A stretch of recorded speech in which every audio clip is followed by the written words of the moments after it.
Oui, merci, monsieur le Premier vice-président, chers collègues. Alep, cité prospère, intellectuelle, capitale économique de Syrie, s'est enfoncée dans la guerre syrienne depuis le 19 juillet 2012.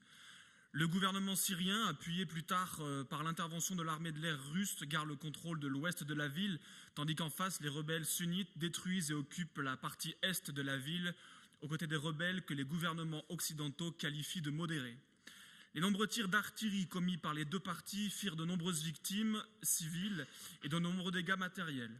Alep-Est est alors sacrifiée et réduite en ruine pour vaincre les islamistes, et c'est ainsi que la ville est devenue le symbole de la lutte pour le contrôle de tout le pays.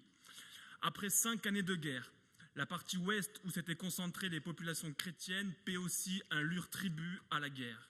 Les islamistes, financés par les uns ou par les autres selon leur allégeance et lourdement armés, opèrent une entreprise monstrueuse d'épuration ethnique et culturelle sur des critères purement religieux.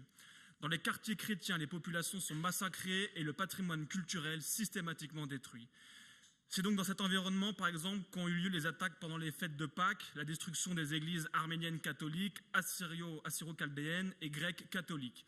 Il est donc nécessaire de mettre l'accent sur les opérations de reconstruction globale des quartiers est de la ville d'Alep, notamment en ce qui concerne les habitations, les marchés, les places, les rues, les réseaux électriques, d'assainissement, et donc permettre le retour aux populations, et notamment chrétiennes, et la reconstruction de leur pays. Je vous remercie.